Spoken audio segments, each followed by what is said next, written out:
Well, hello there, Cinemaniacs, Hello. Well, and all hello. those wanting to listen to a bunch of white guys talk about movies. Um, What's up, fellow white guy? yeah, thank you for joining us. Thank you for listening to just more white guys talking about movies. Pow, pow, pow, pow. I don't want to be involved in any of this. I feel Yeah, like and what a movie that we picked, Legally Blonde. this is taking a Uh-huh. turn already. This is going to be Brad's final show because he doesn't really align with what we're talking about anymore. I've found that our vision doesn't really align with where I believe my career is going at this point, which is nowhere. Yeah. Well, hey, howdy, fellas. Hello. We've got Derek and Brad with us for another HMC after the credits. Yay! Pa-pow. Today's movie, Legally Blonde. Ba-da-ba-ba-ba. I don't know why I always go to that, but I don't Yeah. know either. Do you Don't even say what it I is know, because Yeah, do you eat a it's lot of that? copywritten. You're just gonna Elon, flag. logline, go now. Oh, yes. Legally Blonde. Fashionable sorority queen Elle Woods follows her ex-boyfriend to law school where she discovers that there is more to her than just looks. Thanks, IMDb, for that logline. Yay! You know what's funny is I thought you were going to take a turn there where she finds out that things are more spooky than they are. Like things are far more sinister. Ooh. It turns into like a Scream type. Yeah. What's your favorite scary movie? That kind of thing. No, no, not at all. What's your favorite legal case, L?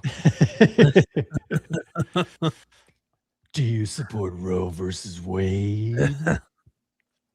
Are we going to start with general? Like, go around Yeah. everybody? Let's get everybody's initial thoughts. Elin, you're first. This is your deal. Okay. I ended up seeing it in the theater. I actually went with my whole family, which was cool. It surprised the hell out of me that my girls wanted to go see it after I showed them the trailer. Hashtag girl dad. Yeah, all I got is girls. So that was cool. Yeah, my whole family. It was great. I had a great time. We also met up with a work colleague of my wife and her daughter as well because they just happened to be Nice. there too. So yeah, it was fun. It's definitely, like we've said in the past with some of the movies we've covered on this podcast, definitely of the times for sure. Mhm. Early 2000s. It's just got a certain look. This was just a time when plots like this were moneymakers, and comedies, an actual comedy that was put into theaters actually did well. But yeah, I'd give it it did at least the first half, or no, maybe the first act, you could say. There were some pacing issues when they were doing the world building that I kind of noticed, where it was like that shot kind of lingers, or there was just like many instances where there are lots of reaction shots. It's Mhm. like there's a reaction shot of this guy, and then this guy, and then this girl, and then this sorority girl. Just kind of like, all right, we got it. Let's pick up It the feels pace very here. sitcom-y.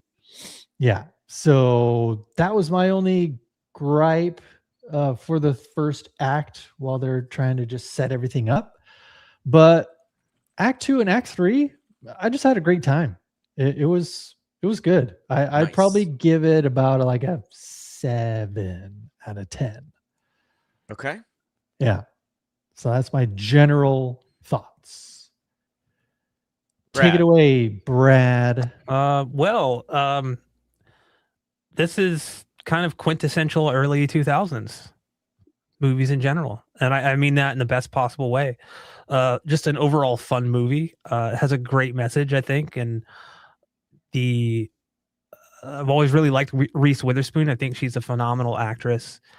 And the thing that I always liked about this movie, which it had been quite a few years since I saw it, we watched it at home on Blu-ray, and I watched it with my wife, who'd not seen it in years. And the positive message is, she's not going to let being blonde and a woman stop her from achieving what she wants to achieve, especially when she's pushed into a corner and being told that she's not smart enough to do something, Right. like, okay, well, watch me. And what I really liked about her too was she was empowering to everyone, especially women, but also she wasn't your typical like Valley Girl sorority kind of person that you've seen in movies throughout, the years. And she was just a kind, like hearted person, even going so far as to befriend, Selma Blair's character, near the end of the film. And she's like, didn't really hold any grudge towards her for stealing her man.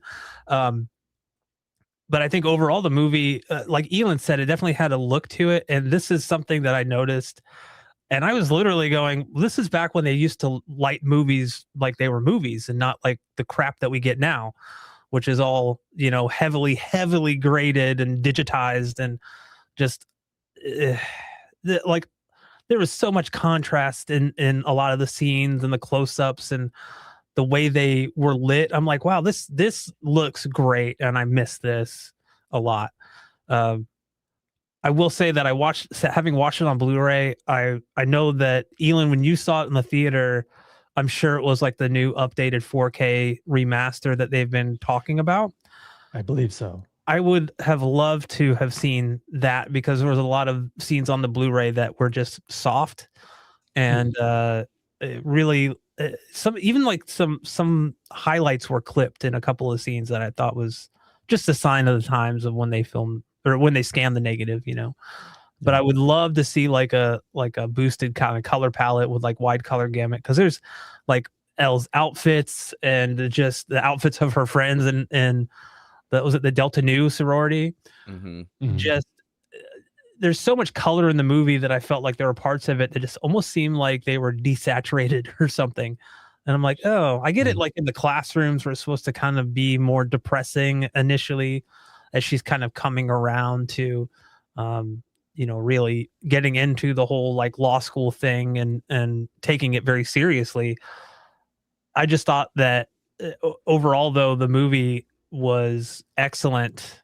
I really enjoyed it. I actually, like, my wife and I were still quoting it today before I even hopped on here. Like, it's like taking the dog, dumbass. Just that kind of stuff. Right.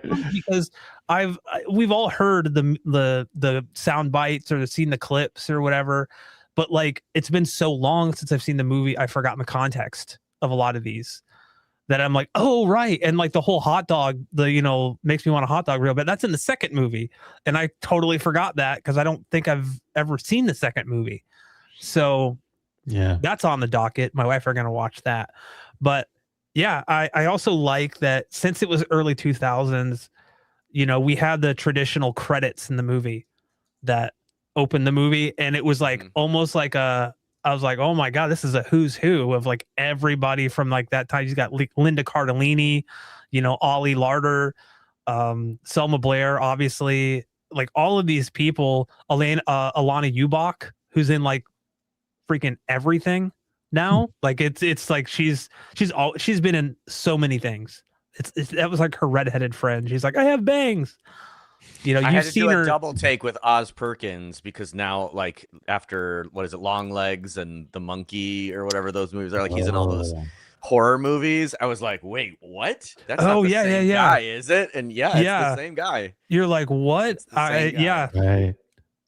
And he, that's another one of he was in one of the he was in Star Trek as well, right? Like he was. Yeah, he's one of the aliens. Yeah. Perfect or a robot casting, or something. Like he was just such a weird, like tall, lanky, dude. But like all of the characters in the movie, just they were kind of like, okay, this is very much fitting for the time period. But it did hold up incredibly well. So I think I would probably maybe rate it slightly higher than Elon, maybe like 7.5, 8. Do I think it's a perfect movie? Absolutely not. There are a lot of issues. There's a lot of cut content. Like this movie got an R rating, and then they cut a lot of stuff out to make it PG-13. Yeah, there was a whole storyline with Elle's mom that was completely cut out. There was a lot of lines. It was too tawdry. Yes. So I'm pretty sure, Elon, all those kind of reaction shots that you mentioned were because of the edits. They didn't have a cutaway to cut to, so they just threw a reaction shot in there to make it flow, right? So I would honestly be interested to see what an R-rated movie is, but we're never going to get one. Like it's 20, like we're talking about 25 years ago. It's not going to happen. But yeah, I thought like overall, really, really, really great. Like we had a really, really, like you said, it was a fun time. Like it was a good time.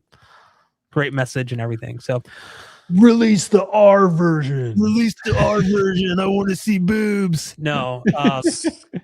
Yeah. There was a lot of little bits in here that I like completely forgot about.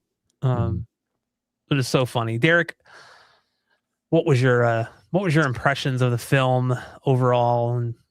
Overall, I'm not too far away from where you guys are. I would have given it a 7.5 out of 10 also. I put this movie in like my pantheon of quote unquote girl movies that aren't girl movies, because I think this movie says so much more. Like I would compare it to something like Clueless initially. Yeah. But I think that this movie does a much better job, even though I think I probably like Clueless a little bit more, but that might have some of that nostalgia going for it. I think Legally Blonde is very subversive in a lot of different ways that people don't always talk about. And I honestly think a lot of people don't even actually catch the like subtlety of how subversive the movie is. Because for one, Elle is never shown in the movie a single time to be stupid. But yet everybody in the movie talks about, you know, how dumb she is and how big of a blonde she is. But she never does anything stupid. And in fact, like, I think I read somewhere that the 179 that she gets on the LSAT is like 1 point away from perfect or whatever. I'm not a lawyer. I didn't have to take the LSAT or whatever. And she obviously scored higher than what's his face, her boyfriend or whoever. Warren? Yeah, Warren. I was going to say Warner. Sorry, Warner. Warner. That's what it is. Warner Huntington the third. Yeah, she scores better than he does on the LSAT, and then he even a couple times in the movie like says stuff that is just like flat out wrong for what he's trying to say. So I like how subtly the movie subverts this whole expectation that she's just this dumb blonde sorority girl. And I think what I don't necessarily like about it, but it's not the movie's fault, is I think that a lot of people, women especially, have kind of picked up on Elle Woods as like a character and as like a role model.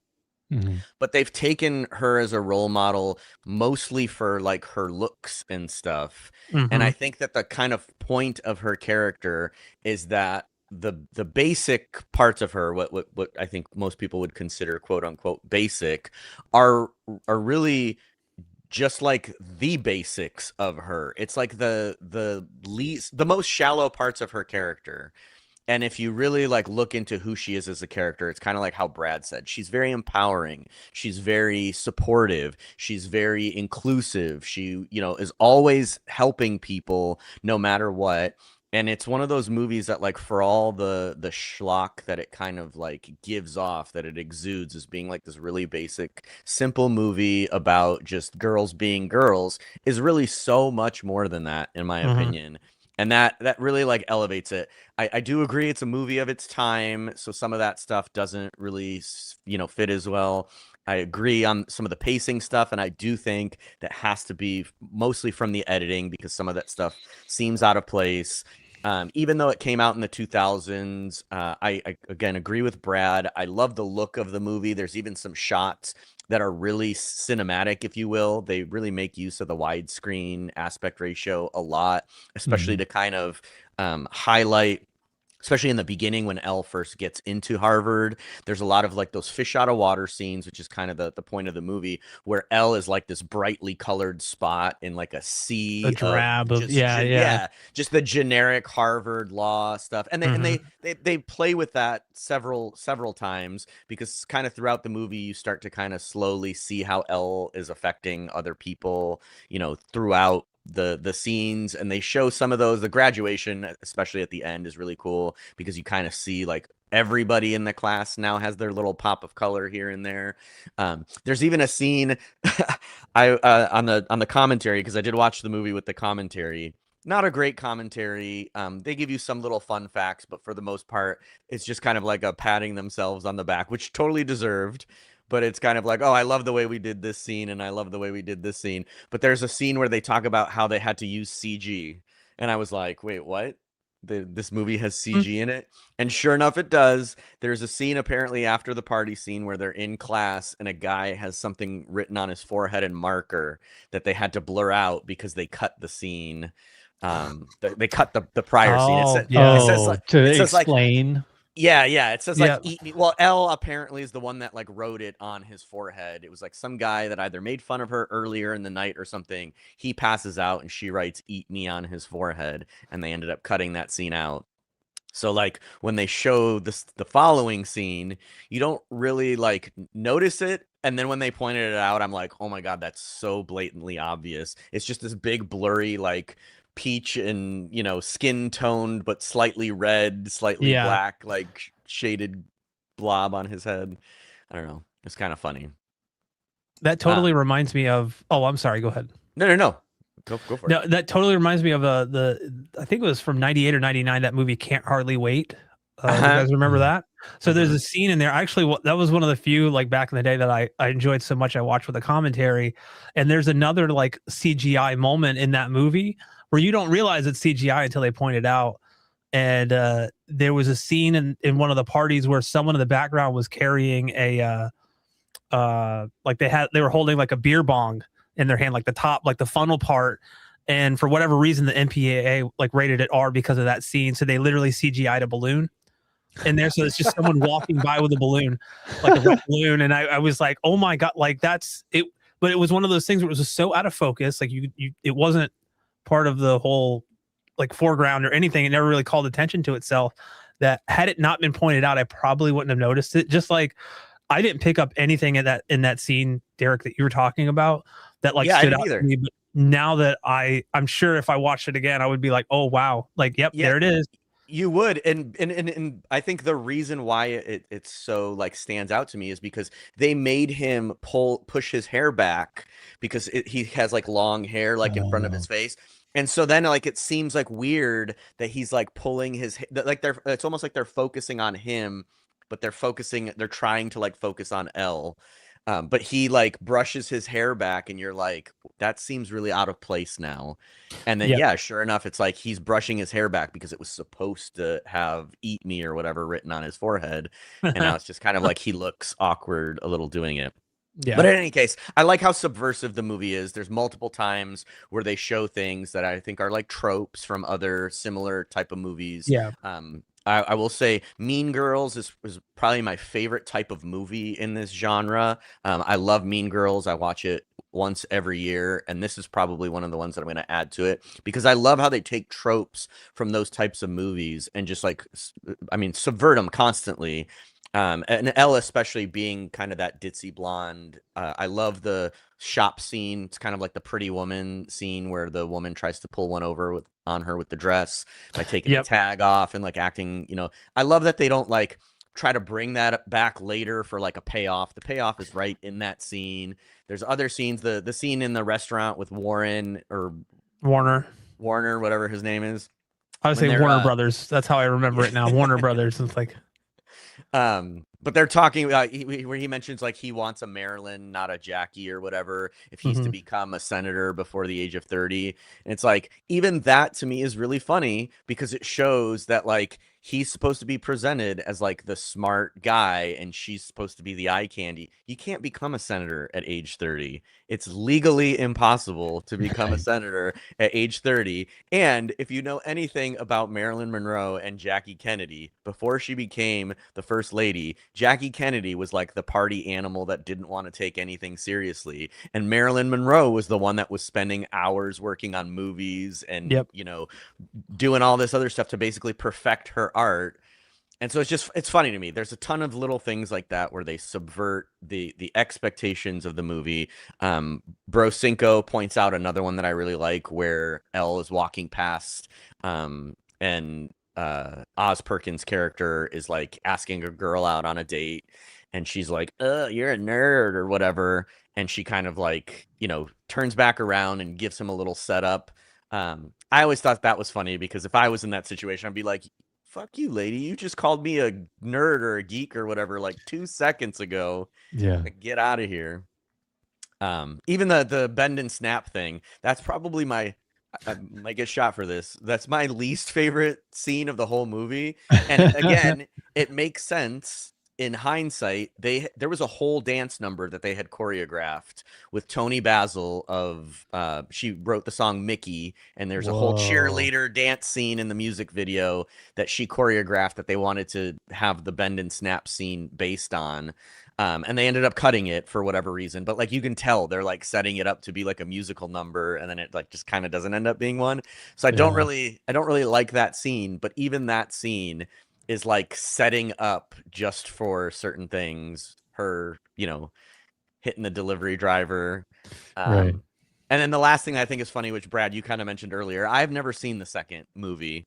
And when we were watching it, I was very, very curious if at the end, I don't really like when movies do like the whole National Lampoon's, you know, at the credits, they show the person and then there's just like text exposition explaining what happens to them after the movie. I wonder how much of those the second movie is like, well, shit, we said it, so it's gotta be true, you know, like now we gotta have that.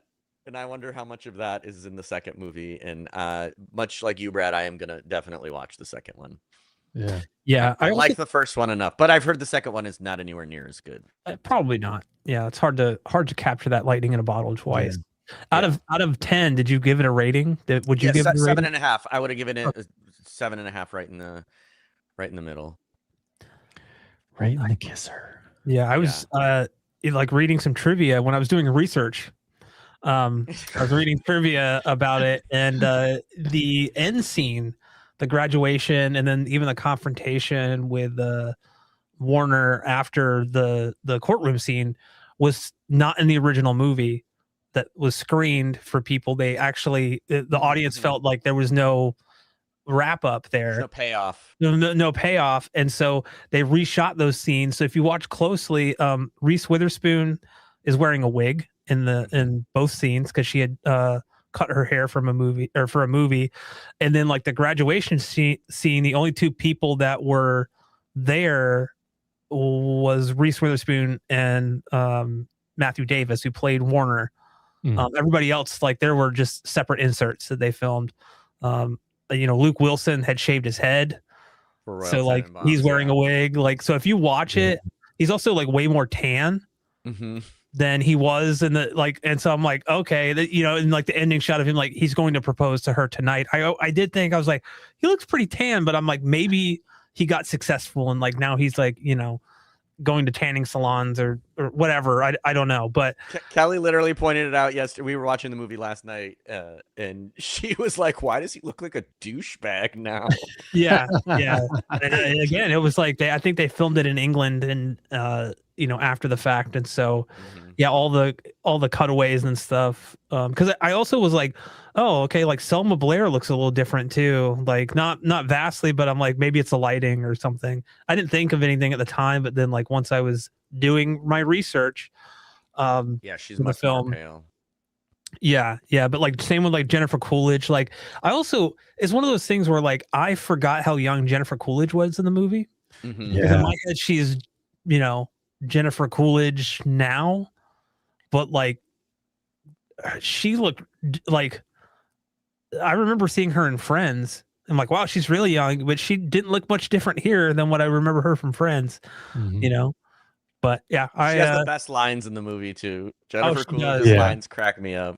That whole scene where she goes to like her ex's trailer to get the dog, and like he comes out and like starts giving her shit, and then Elle steps in and totally bullshits her way into, you know, like it's talking about habeas corpus, like right. Obviously this dude has no clue about like law or legal terms, and it's so funny because then just Jennifer Coolidge has that infamous line, "I'm taking the dog, dumbass."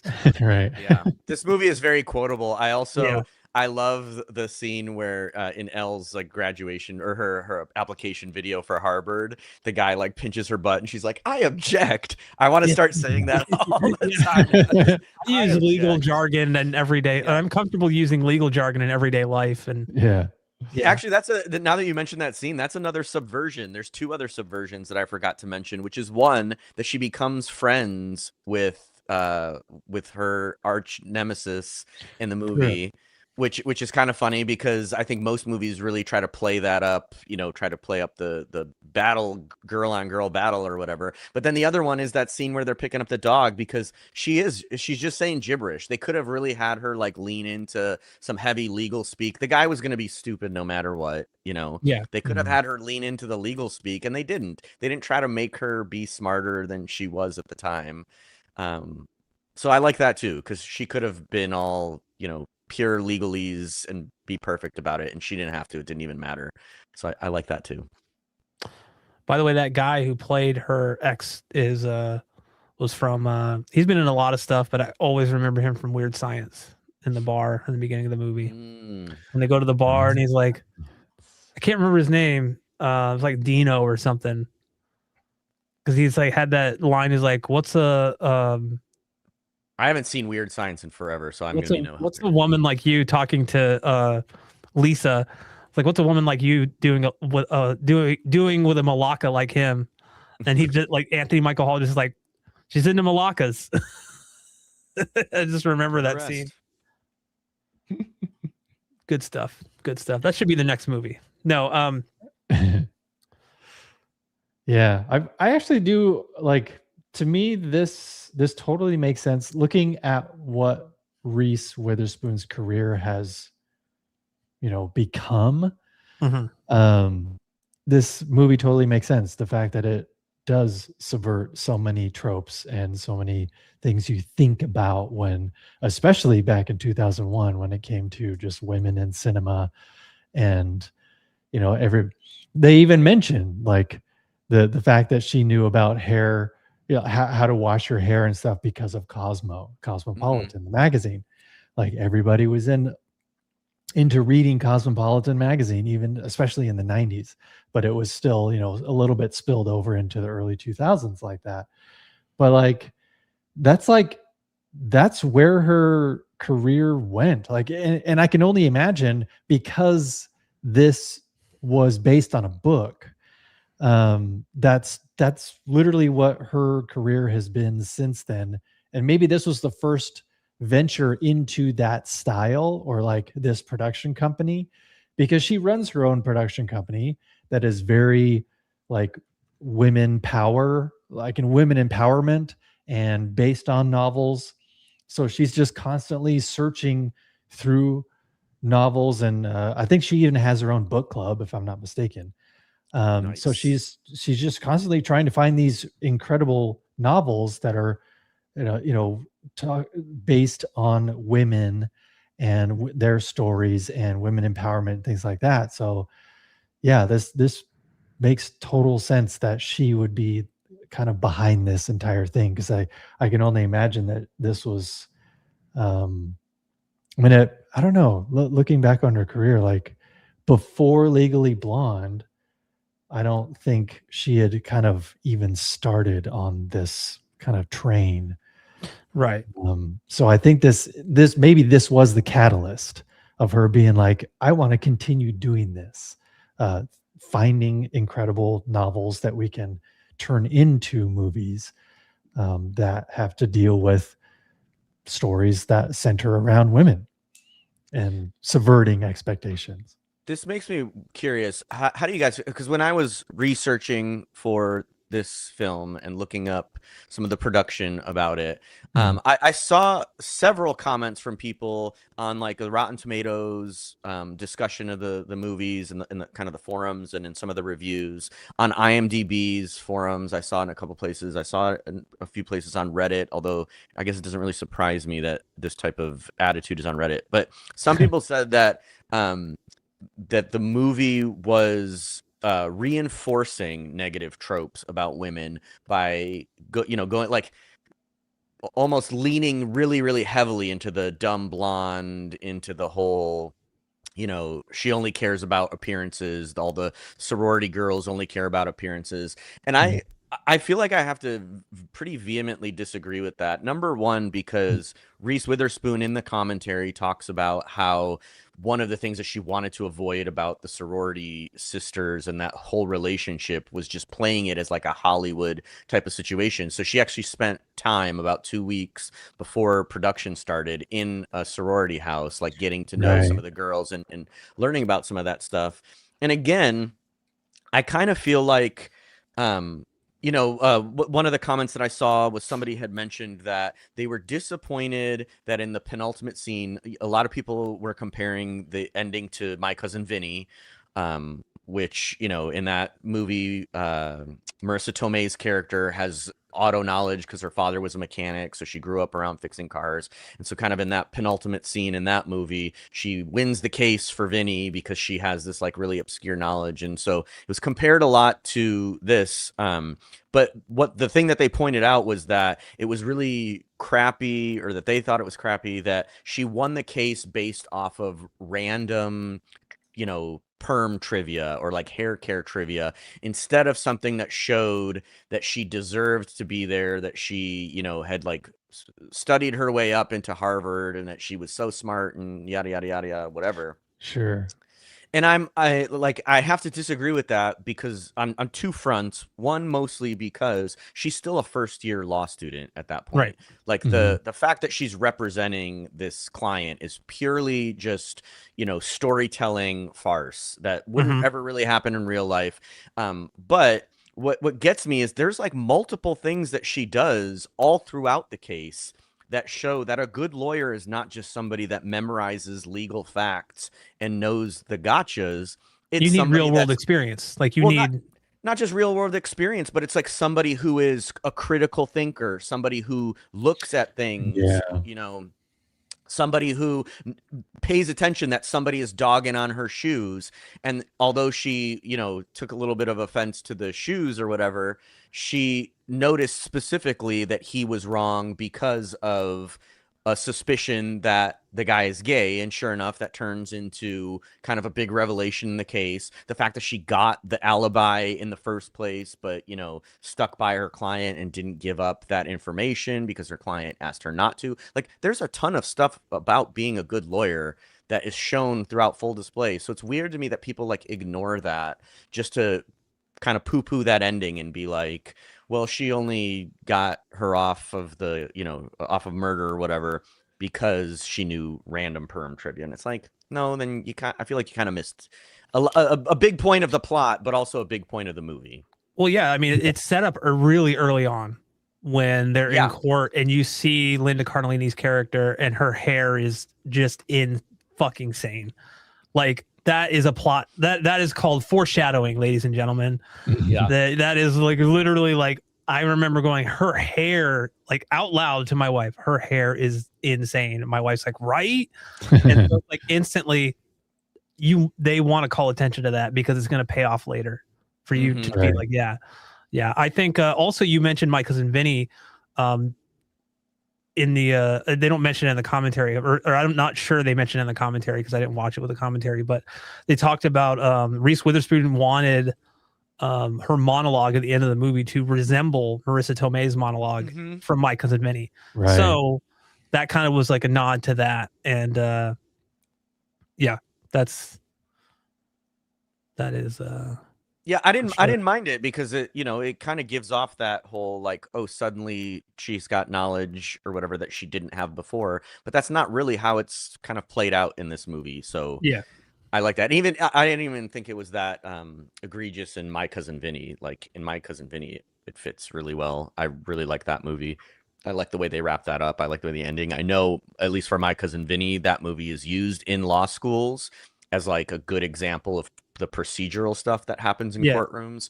And I've read similar things about Legally Blonde, but not necessarily, in totality. There's obviously a lot that the movie gets wrong from a legal perspective, but there are certain scenes that, especially when she's in school and answering questions, that there are scenes that kind of, they use as examples of like, yeah, actually, this is exactly what that means. This is exactly how it works or whatever. So I like when movies do that. Yeah. For sure. Yeah.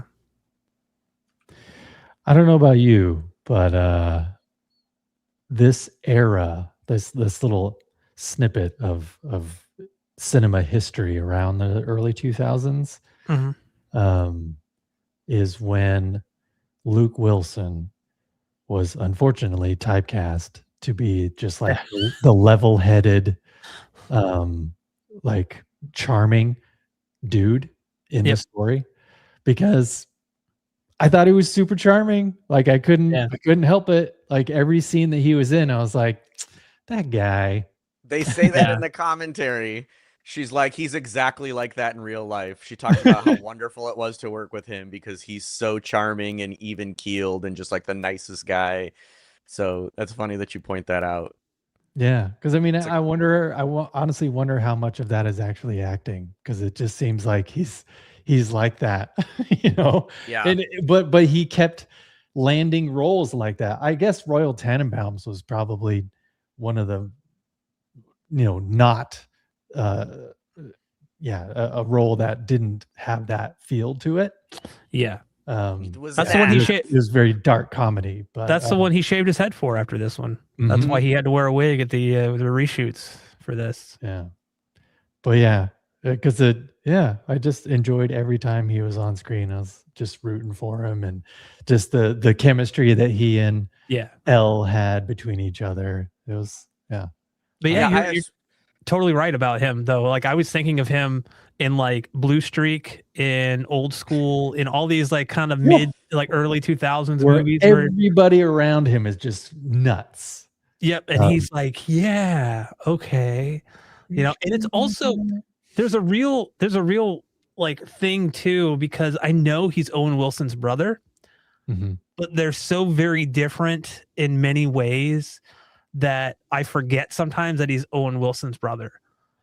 Yeah. But then he'll do something and I'm like, there it is. Like there's a Wilsonism, there's it's not like he's over there going, oh wow. He's not doing that, but it's just like he kind of does. He does. Yeah. I love the scene though, when he's dropping her off after their date in the car or whatever, they were, I think maybe at the office or something, but he's dropping her off. They're driving the car, and you can clearly tell. My wife and I were laughing at it. They obviously like ADR'd the dialogue because his mouth doesn't match at all when he pulls up. But immediately after that, he says like, "What do you think I'd look like as a blonde?" And she kind of cracks a joke at his expense or whatever. And I always thought that was funny because to me, he looks exactly like his brother, but with the, which one's the blonde, which one's the brunette. That's kind of the way we remember them. And so it's just funny to me that he kind of called out, like, you'd look exactly like your brother. Please don't do that. Yeah. I don't think you can handle it. Yeah. Yeah. Especially with long hair. Yeah. Yeah. Yeah. Going back to Reese Witherspoon, she was in a movie I think it was her first film called The Man in the Moon, not to be confused with Jim Carrey, Andy Kaufman, Man on the Moon. Right. Insane, method acting, crazy Jim Carrey going off the deep end type of thing. But it was the first movie I ever saw her in. And I remember my sister watching it. It's kind of like it's like she's like a younger kid in love with like a teenager, and like again, very early 90s, but like the kid ends up like dying in a tractor accident. It was set in like rural like America in like the 50s or whatever. And yeah, I was just amazed that this like young girl could her performance in that movie was insane. Like I watched it maybe 5-10 years ago and still just kind of like, wow, like this was her first movie. You know, like we don't see that a lot anymore, where just right out of the gate someone's like a fucking powerhouse when it comes to like what they can do, especially at that young of an age. And you know, she's obviously gone on to do much bigger, better, crazy like stuff. And yeah, I remember watching Walk the Line with her in it and not really feeling like, oh, I don't know if she's gonna be able to pull off June Carter. And I don't know why I even like questioned it, because when I saw it, I was like, oh no, she was June Carter just as much as Joaquin Phoenix was Johnny Cash. Like it was just like watching, I talk about method acting. It was like watching two people just disappear into these roles going, wow, okay. But it's like such a stark contrast to what she's playing here, right? Like she's playing this character, Elle Woods, for all intents and purposes is not, I don't want to say she has a quintessential or kind of the stereotypical, like, oh, you know, just from the movie posters, like, she's a dumb blonde, you know, obviously could not be further from the truth when you actually watch the movie, because like you guys have said, she doesn't really actually do anything dumb throughout the movie. Like anything, you know, she's like literally like studying for the LSATs, and you're like, what are you doing? It's like, oh, I'm studying for the LSATs. It's like, oh, my friend has that. Yeah, it causes a rash on your, you know, it's like, they don't know what she's doing. But yeah, she's just, it's such a crazy thing to watch someone's like trajectory. And that's what I think is cool about like watching kind of young actors like kind of grow into their performances. And then when you start out, because I mean, we've all seen it, right? Where being a child actor is not a great thing for most people, you know, especially if you grew up in the 70s and 80s and even 90s. It's like, wow, like all these people have serious problems. So it's always great to see someone who did not fall into the kind of typical trope of child actors and just become, you know, kind of drug addicts or known for, you know, whatever. I mean, I look at like Edward Furlong and Corey Haim and people like that, and you're just like, man, like it's wild. So yeah, I think that yeah, she is. I'm not seeing, admittedly, all of her films because there's quite a few. I was surprised. I was like, wow, she was in this. I totally had a moment where I forgot she was in Pleasantville. Like I haven't seen that movie in forever. Oh yeah. You know, I think that's why though you're saying what you're saying, because I feel like I had a similar experience. I never, if you would have asked me like for great actresses, I would never have put Reese Witherspoon in like even the tier or even under consideration for great actresses. And I feel like I'm taking that back completely, because I think that the reason I felt like that was because most of the movies that came around at the same time, the marketing and everything really pushes it as like, she's this dumb girl, she's this dumb blonde. So how, like, it's crazy to me that this movie of all the movies that I would see with Reese Witherspoon, because I think my opinion first changed when I started watching The Morning Show. She's a really great actress in that. A lot of good scenes, good characterization that she really pulls off. But this movie was the one that convinced me that she's a great actress, because there's a ton of what she has to do in order to be Elle that is very loud and boisterous. But some of the best characterizations from her are the ones that are like most subtle. Case in point, there's two scenes that happen where the whole story is kind of told just from a look that she gives to either a character or a camera. And it's at the party when she's dressed in a little bunny outfit, and she realizes that Warren/Warner/ whatever the fuck his name is never going to take her seriously. And it drags on for like, at first I thought it was like a pacing thing, but it's really, really subtle. It's really, really great. Her eyes, she says nothing until she actually says, you're never going to take me seriously, are you? But like the look on her eyes as she's having like the realization of what's going on and how she's being treated by him. And I love that it's juxtaposed just prior to that by him having a conversation with the lesbian girl, and he's like completely disinterested in her. And then Elle shows up in the bunny outfit, and now all of a sudden he's like, you know, fully into the conversation. And then the same thing kind of happens. And again, it's the kind of the subtlety of her expression. She says some stuff along with it, but the subtlety of her expression when Professor Hamilton. No, sorry, it's not Harry Potter. Callahan. I was reading somewhere that they changed the name. It was originally supposed to be like Professor Donovan or something, and they changed the name for whatever. But where Professor Callahan puts his hand on her thigh and is trying to, like hit on her or whatever, that realization is really, really, really great. The way that she portrays that is fantastic, because it's not a look of like, oh yeah, am I into this or am I not? It's like an immediate but slow realization that like, wait a second, is the only reason I'm here because this dude thinks I'm hot. And I love it. I think she did a great job of portraying that. And again, she's never like stupid in the movie. There's at worst, I would say that you can say that she's potentially naive in a lot of those situations. Sure. Naivety is like the worst sin that she commits, but she grows throughout the whole movie. Like she has these realizations. You see her have all these different realizations. You see the way that she reacts about people. You see her change her mind about people. And I think it's really, really well done. And her performance sells it almost 100% for me. Yeah, I always call Mr. like the teacher guy Mr. Andrews, because that's all I remember him from in Titanic. Like that's who he was in Titanic, so that's who he is for all time. Yeah, there was what I love too is so there's a couple things that I did feel like either it was through editing or because of like the way they had to edit it down. That whole conversation that she had with Warner. God, see, now I'm confused. I had it and then I tricked myself because I was thinking Warren Buffett, Warner Brothers.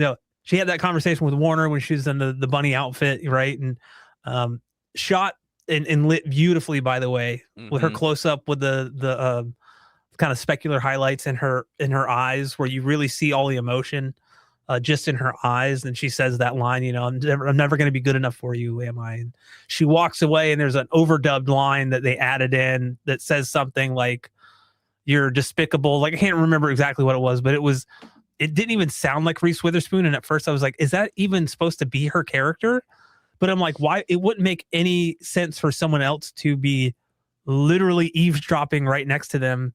Oh, I ain't dropping no eaves, sir. Honest, for them to be literally eavesdropping right next to them and to be like, "You're disgusting."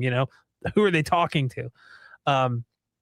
But yeah, there was that scene, and then there was the whole like kind of all the kind of minor characters having their own little story arc, which I thought was also there's a lot of stuff going on. But like Selma Blair's character, I like how I'm just calling them by I'm not going to remember anything other than Elle's name. Like, that's it. Like Elle and Warner, that's even, I have trouble remembering that. But like Selma Blair's character, how she hated Elle, because this was Warner's ex, right? So she's obviously going to have this kind of like hatred towards her, this kind of animosity. She tries to flaunt the ring and stuff at every chance she gets. Yep, She's like, yep. And then she comes around when Elle goes to Blair, Ollie Larder's character, and like gets her Brooke, was it? Yeah, Brooke. Ollie Larder. She goes to Brooke, gets her alibi, but won't tell anybody because she said, "I will not tell anyone." And like Selma Blair's character was like, wow, okay, they're like, I can't believe, like, that's really cool that you would do that. Like, that's really awesome. And so she opens up to her, and immediately, watching it, not having seen it for years, can't remember what happens. I'm like, oh, what's she getting at? What's Selma Blair's character, what's she trying to do?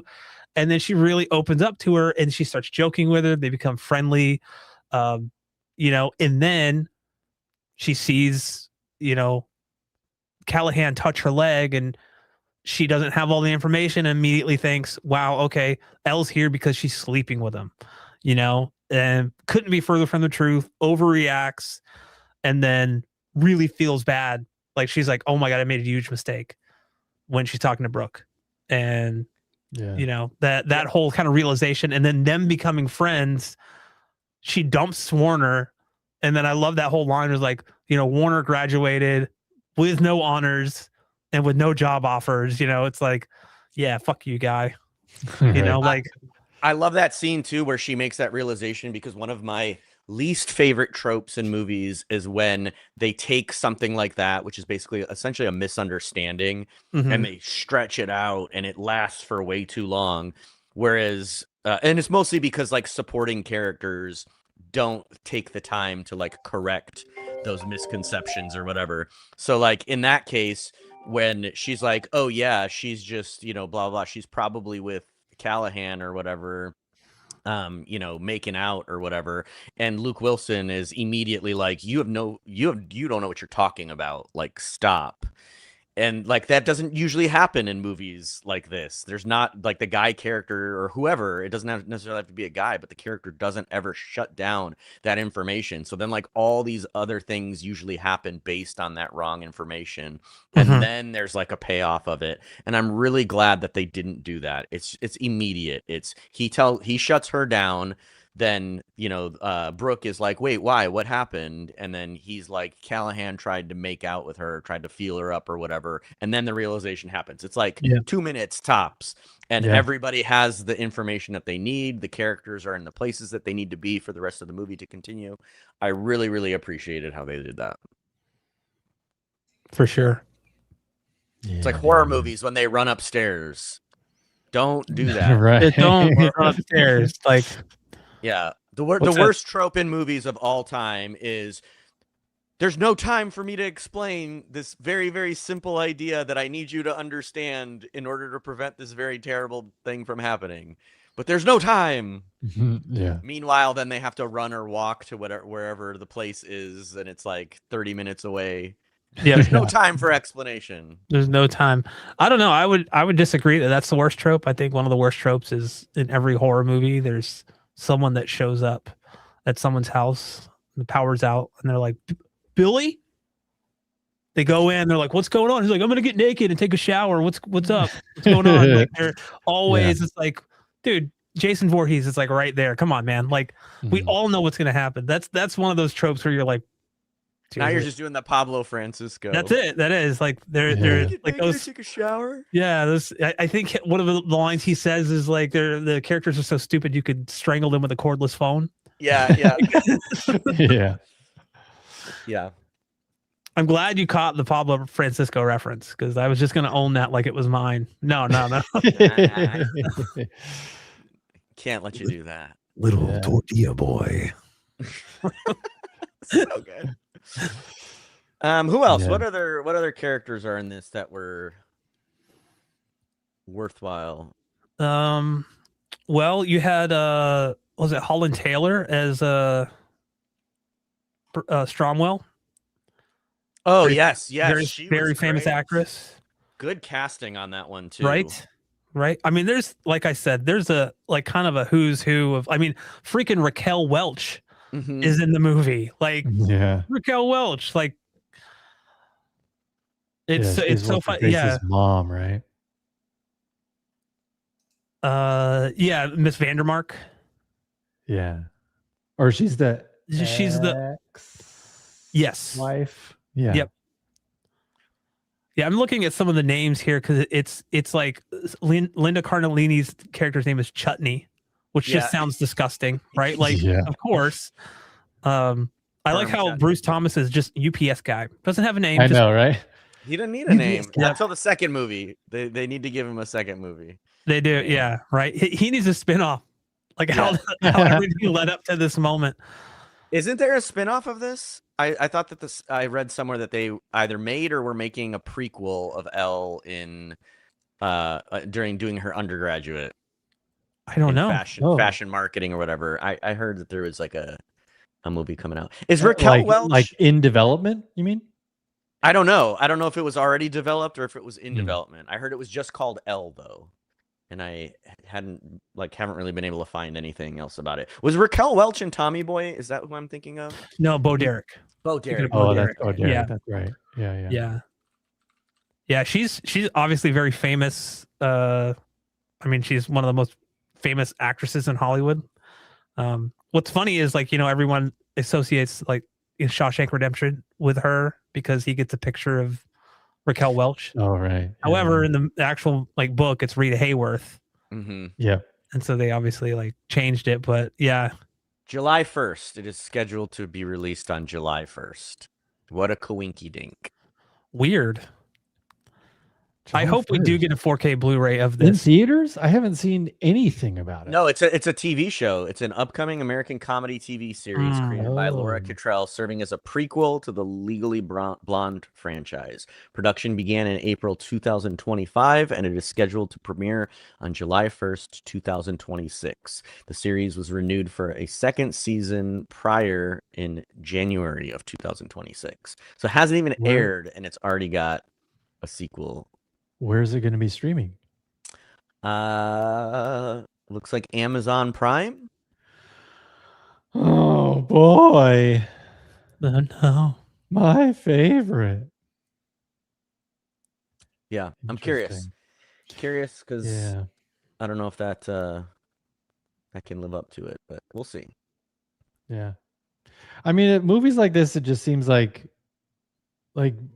Reese Witherspoon at an early age or just early in her career just knew that she was going to take a stand, because that she definitely wouldn't have agreed to do this if it were just another dumb blonde type of story where she didn't really have much of a story arc, or just trope after trope, and she actually did do a lot of dumb stuff but somehow came on top in the end.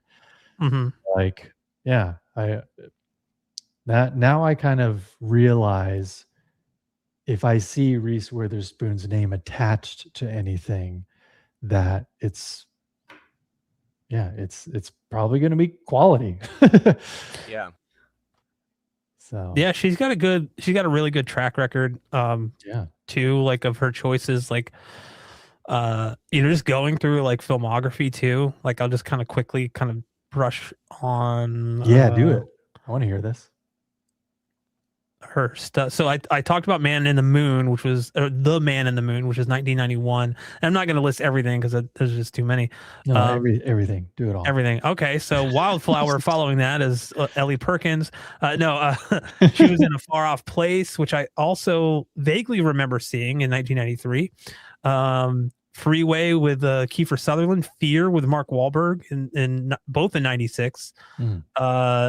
Pleasantville in 98. Cruel Intentions 99. Election, which is an amazing, like, she was amazing in that, because it's unlike, what's funny is when you watch Election, I hate her character in that movie, and you're supposed to, right? But like, she plays that role so well that to look at her go from that to doing Cruel Intentions in the same year, it's like, holy shit, And then she's in American Psycho in 2000. She was on some episodes of Friends. Little Nicky, Legally Blonde in 2001.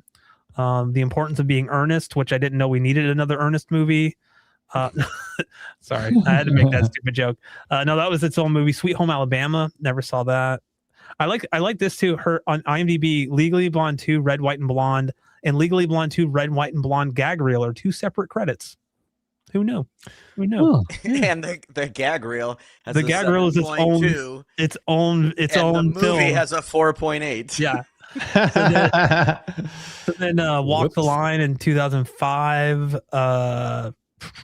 She was a Monsters versus Aliens. She was a voice in that. Water for Elephants. Mud with in 2012 with Matthew McConaughey. All right. I've seen some of these, but now it makes me want to see them again to see if there is some of that, additional subtext in some of these performances. Yeah. She was in that terrible Wrinkle in Time movie from 2018 with Oprah. Didn't see it. Oh yeah. Yeah, she was playing Miss what's it? 4.3. Ouch. Yeah. And like, my wife and I watched that having never seen it, because we were like, oh, my wife loves the book. I mean, the book's great, but like, she's like, the movie is but it didn't do the book justice at all. Yeah. Yeah. So Yeah, she's been a lot of stuff, and like you said, she has her own production company. So she has currently 41 previous credits as executive producer or producer, and upcoming 17 credits. Whoa. Producer and executive producer. So I know executive producer is the one with a lot of the money. Mm-hmm. You know, so she's funding a lot of these projects, which Legally Blonde 3 currently in pre-production. What? So see, I thought that the third one got scrapped. I mean, this is just based on IMDb, so who knows? Honestly, just on the listing. I have a real, and we've talked about this before, I have a real problem with movies that come out 20 or 30 years later, or 15 years, or it's like too much time has passed. Don't try to continue. Like, here's what I don't want. I don't want, and I always reference like Bill and Ted, right? Like, I love the first two Bill and Ted movies, even though Bogus Journey was not anywhere near as good as the first one. It's still a great quintessential like 80s movie. Bill and Ted's Face the Music, I was like really interested, but then they made it all about their kids, and I was like, no. Well, I never saw it. Not really. And I mean, the Bill and Ted are at the forefront, but like it's really about their two daughters who could not be more like, or could not be any more unlike them. They're just female versions of Bill and female versions of Ted. Like, I think her name was like Theodora or something. Like it was just like, come on, guys, like really very heavy-handed. Yeah, but yeah, and the same with like if they, you know, they're. I think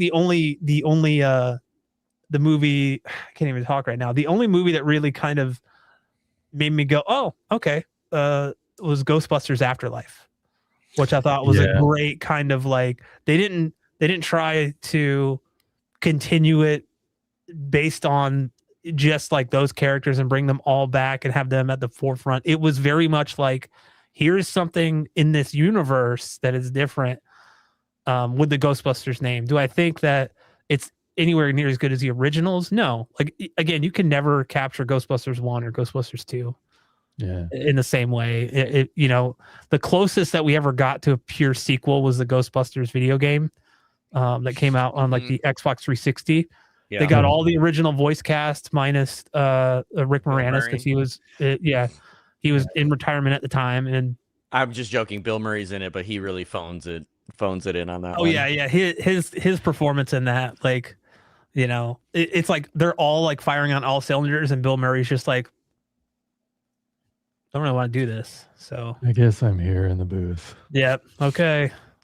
I'm going to do this for additional content for our paid subscribers. I'm going to read the book Legally Blonde from start to finish. I was curious because I knew that the movie was supposedly based on a book, but what doesn't make sense to me is that it looks like the book was copyrighted in 2003, which the movie came out in 2001. Yeah. But the movie is based on the book, and it turns out it looks like they bought the pre-publication rights to the book before it even was released, and then they published the book right before the sequel came out for the movie.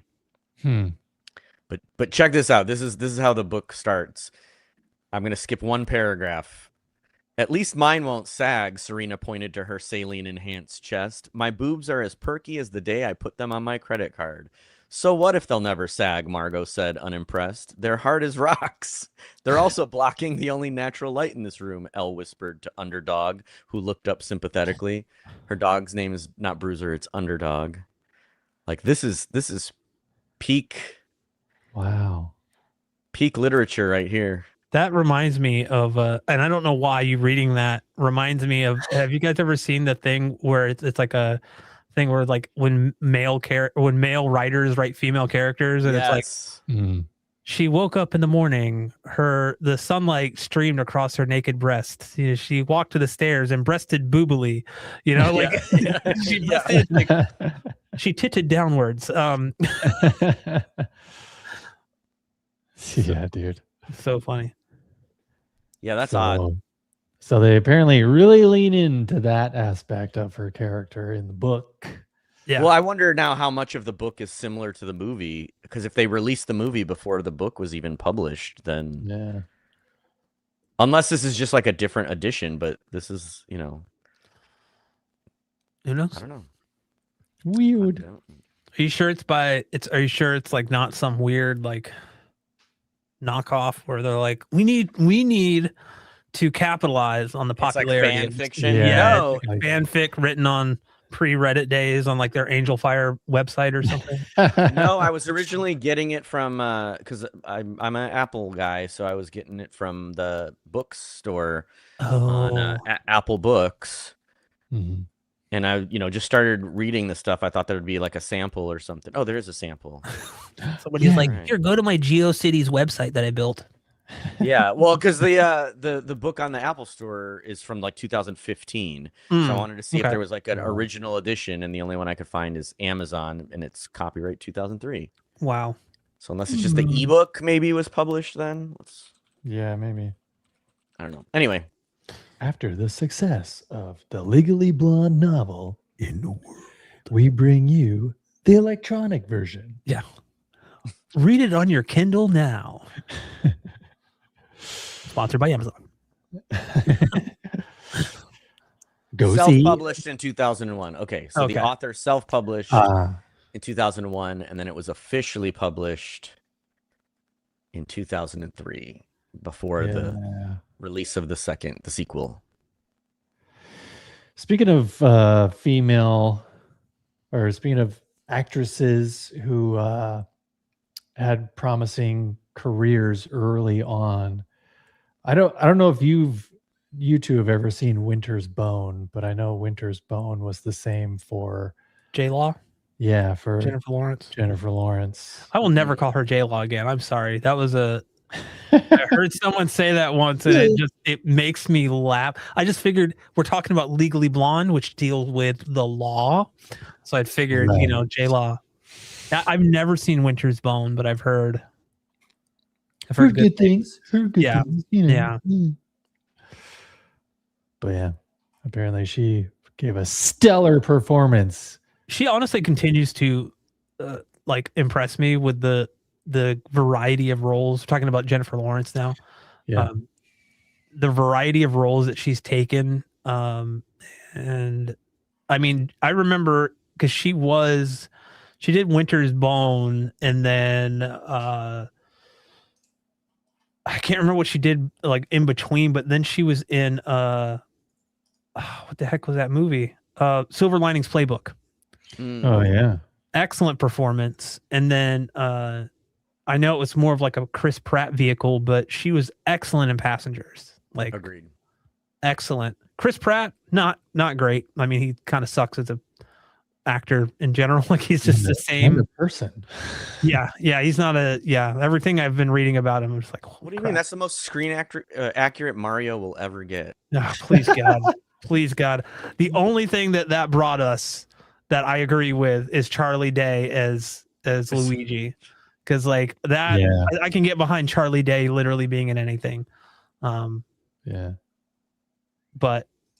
yeah, I really like her. Even that kind of raunchy comedy she did called No Hard Feelings. Oh yeah, I like that. It was hilarious. Like the fact that she was like, they were gonna bring in like a body double to do that fight scene at the beach where she was naked. She was like, "Screw that, I'll do it. Like I'll do it. Like I don't care." Like, and she did it in full. Like just, I was like, more power to you. You know, like I'm not gonna. You're not gonna do a nude scene? I'm not gonna do a nude scene. I'm not gonna Viggo Mortensen Eastern Promises. Oh yeah, it is Pride Month. Yeah, Thank happy you, Pride Arturo, Month for reminding everyone that it's Pride Month. Yeah, happy Pride Month, everybody. Yay! Yes, I fully support the LGBTQ plus community, and same, full on. Thank you. I'm going to credit Arturo Alejandro Trevino with reminding everyone that it's Pride Month. Thank you for being an ally to everybody. Yep. Yes, and I also fully support the empowerment of women. Yes. Thank you, Arturo. Speaking of which, I think it's kind of funny that Warren or whatever his name is, I don't recognize a single other movie other than Blue Crush, and I don't think anybody remembers his performance in that. I genuinely can't. I'm trying to like find. I don't. He's been in other things though. He's been in.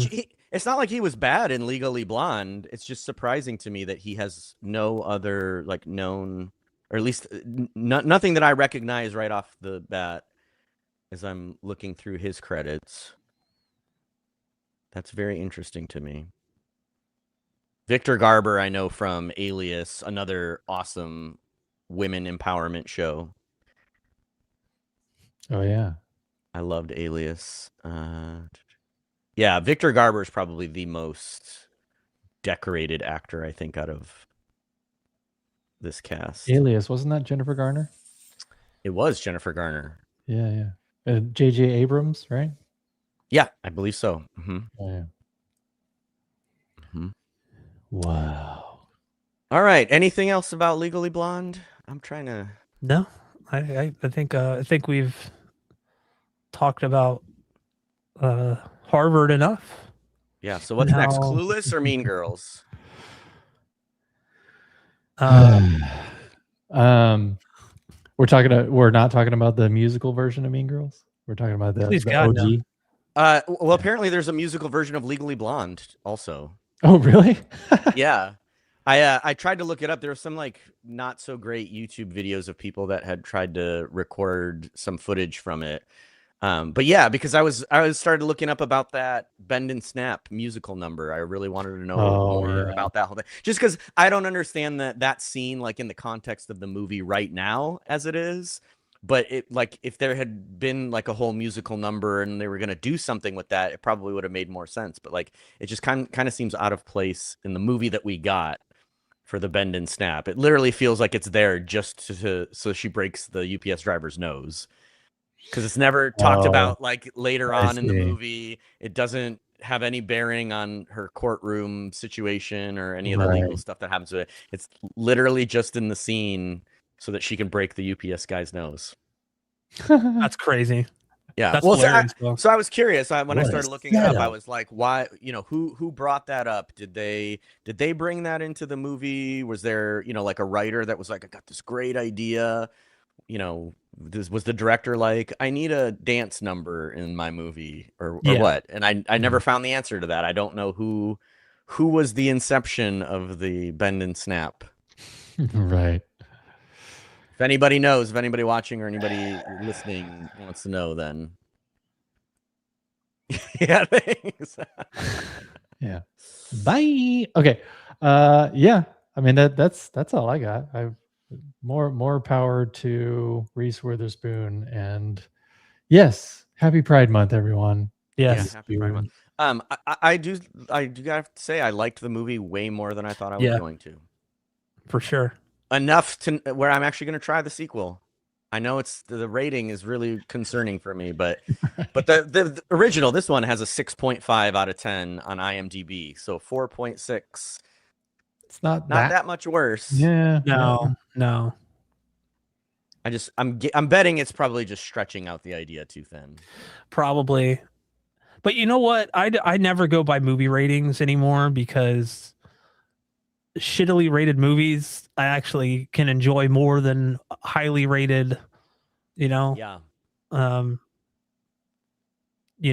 The even classic films that I've watched where people are like, Casablanca is amazing, and I'm like, okay. At the time period, I'm sure, but like I'm not gonna watch that movie again.